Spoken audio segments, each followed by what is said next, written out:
Hello and welcome to the first of what we hope will be many episodes of Grammar Made Easy, where we want to tackle different aspects of the Spanish language, things that you may find difficult, or some people at least find difficult, things that we learn through our teaching. My name is Fernando, I'm director of Hackney Spanish. We are a school based in London, but now, due to the current situation, we're teaching all over the world, so we say hello wherever you are. So today, for the first episode, we're going to look at ser and estar. And I call this episode ser and estar. That is a question I'm riffing, of course, William Shakespeare.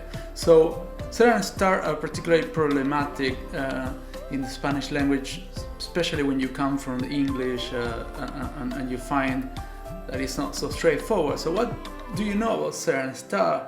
I'm guessing that probably you might have probably heard that ser and estar are translated as to be in English, and this is absolutely correct.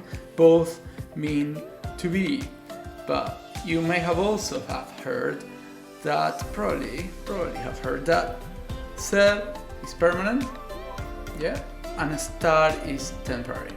And this is not completely wrong nor completely correct. Okay, it sounds so much that there's more to that, yeah?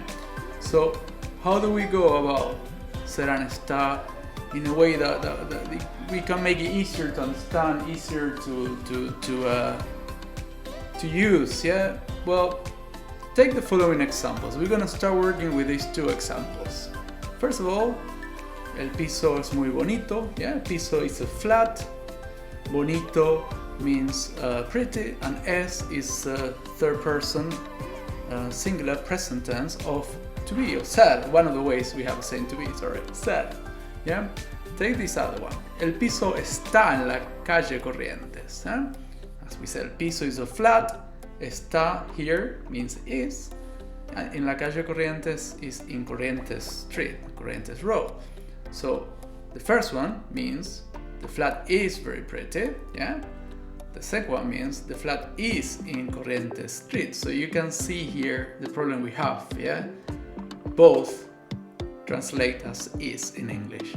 So how do we know when we come from English, especially, but other languages are the same because they have only one way of saying to be. So how do we know which one to use? Okay, well, first of all, I mean, to understand what ser and estar we're doing there, we need to understand what ser and estar do in general, yeah? So let's take the two verbs, ser and estar. They have two main things that these verbs do. There are two main things that these verbs do. One is qualifying, and the other one is locating, yeah? Bear with me, this will become clearer as we go along, yeah? So take the first one. When you say el piso es muy bonito, the first example we did, what you're saying basically is that the flat is very pretty, you are qualifying the flat, yeah? And here you are indeed talking about something that is a permanent trait of the flat, yeah? But now, el piso está en la calle Corrientes is a completely different thing. Here what you're saying is where the flat is, you are locating the flat in space basically. Yeah? So you can see now why this logic of permanent temporary collapses, yeah? You see there are two completely different things going on here. So how can we think about this? Okay, we got el piso es muy bonito, which is a qualification. We got el piso está en la calle Corrientes, which is I'm locating el piso there. So let's bring another qualification, yeah? With estar this time. We can say el piso está muy sucio, which means the flat is very dirty, and this is what we would say it's an impermanent trait because you can clean the flat, yeah? So impermanent, very dirty, and indeed here is the logic of temporary permanent, here where it becomes evident, you know? And this is an important thing, you know? Yeah, it may always be dirty, but this is about perception. It's how we perceive things, you know? How we perceive them to be permanent or impermanent. So basically, the logic of ser and estar being permanent, impermanent only applies to when you're qualifying, okay? that's correct. I say it's not wrong, it's not correct, but it was incomplete basically. So when you are qualifying, yes, indeed, permanent things with ser, impermanent temporary things, state, if you want, with estar. Yeah. Now, so we got something missing here. We need to find a function of locating with ser. And let me give you this example. La fiesta es en mi piso. You know what fiesta is, I'm sure, means party. You know piso, we learned it before, so the party is in my flat. Basically what you're doing is saying where the party is, yeah? Let me give you this other example. La fiesta es a las 9. Here you're saying when the party is.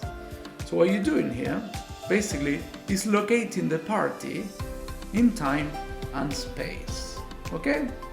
So you see how things start to take shape here.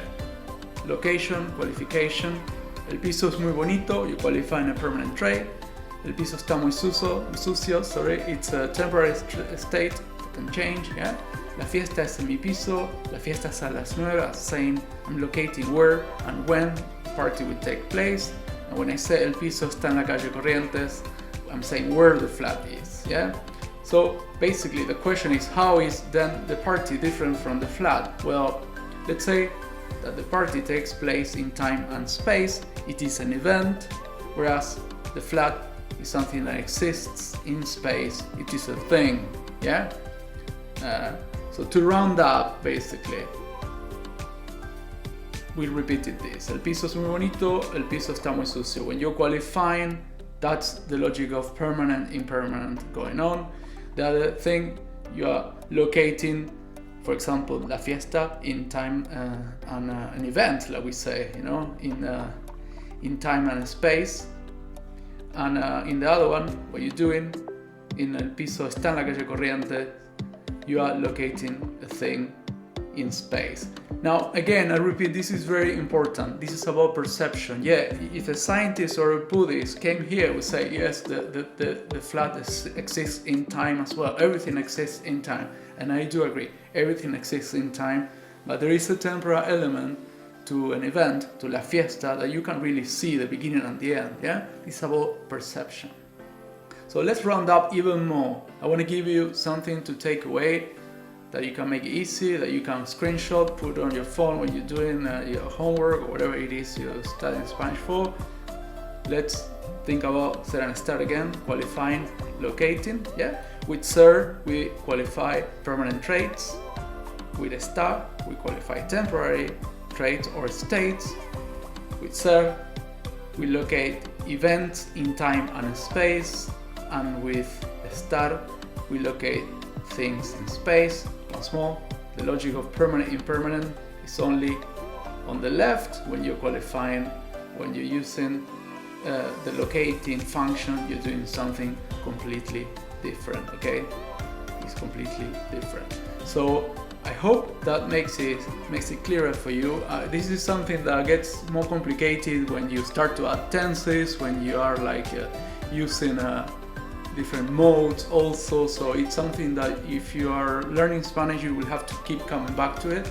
And this explanation, I think, it helps with 90% of the uses of ser and estar. The other things that we can talk about more in the future, but they're probably not as urgent as getting a clear idea from the beginning. So if you found this useful, please hit the subscribe button for more. I will be uploading a video every other week or more.